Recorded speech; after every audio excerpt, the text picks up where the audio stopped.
Oh, good, you're here. Were you followed? Good. Did you lock the door? Excellent. If the secret society of cake decorators knew what I was about to divulge to you, need I say more? First, every cake that I bake is wrapped in plastic as soon as it comes out of the oven, nice and hot. Seals in the moisture. Next, you gotta have the right tools. This is a gem. It's a cake icer tip. You need a large bag for that, 16 or 18 inches.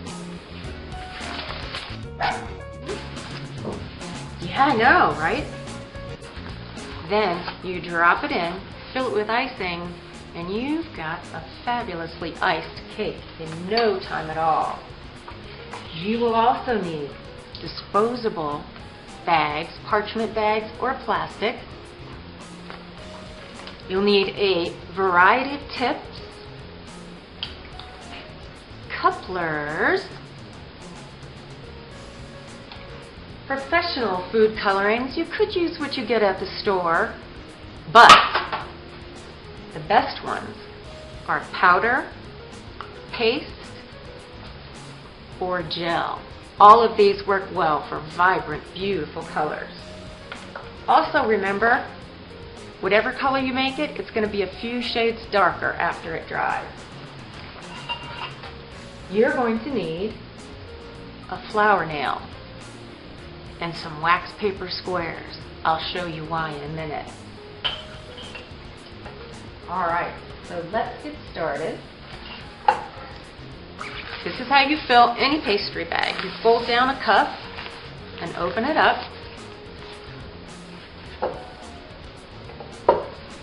And you drop the icing in.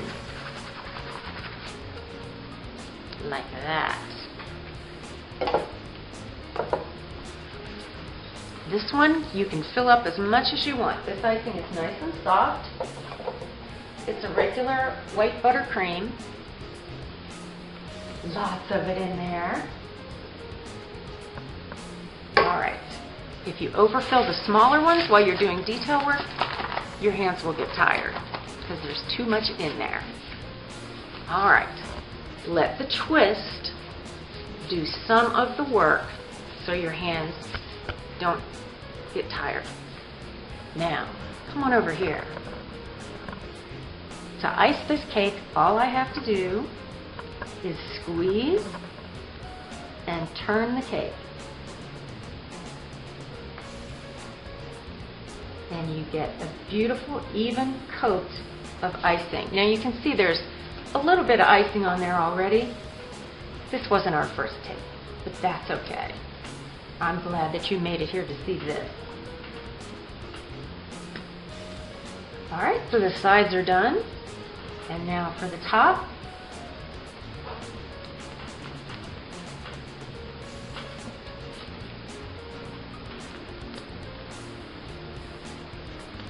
A good turntable is essential. Alright, now the spatula. Make sure that each swipe of the spatula has a clean edge. Otherwise you'll be pulling other icing back up. And always go forward, never go backward with your spatula, because you'll be pulling up icing and cake crumbs if you do. Alright, good enough. Now, if you wanted to, you could wait for a little while for this to get just a little bit of a crust on it. And then you could take a paper towel and push it up against it and kind of rub your finger on it to smooth it even more. But I'm ready to get to work to show you how the icing tips work. So,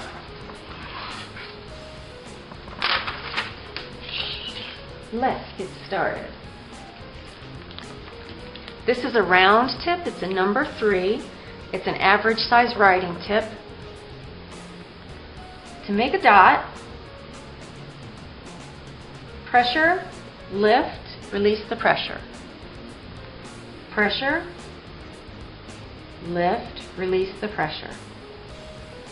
So it's just a little bit of hand-eye coordination to get an even-sized dot. Now, for writing takes a little practice, and I'm going to put a PDF that you can download to practice on. Cover it with wax paper.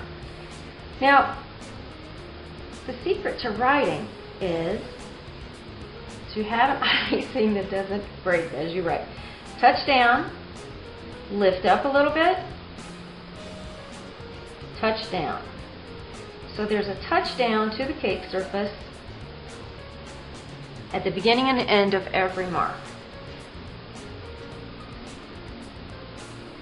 If, however, you let the tip drag in the icing, you'll just be making a mess.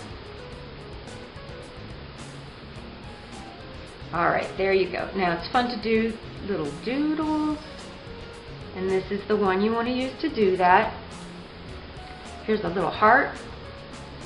Push, release the pressure, pull down, squeeze, release the pressure, pull down. Lovely little heart. This is a small star tip, another good one to have. This is for making your shells.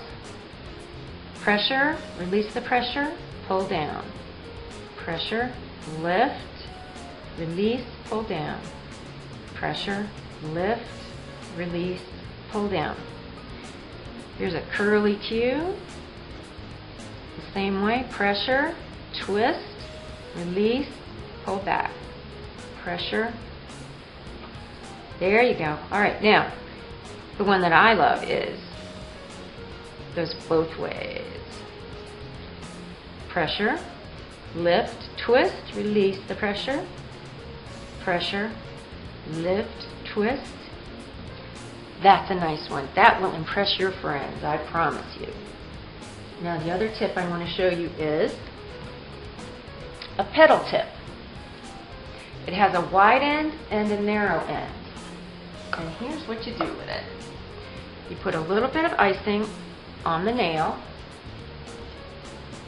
You pick up one of your squares with the wide end pointed toward you. Squeeze, move forward, pull back, release, and turn the nail. Squeeze, forward, back, turn the nail, just like this. And you have a lovely little flower that you then slide off and let it dry. And then you'll peel it off of the wax paper to put on the cake. But here's one you can do right on the cake. This is a rosebud. Wide end toward you. Touch down. Move out.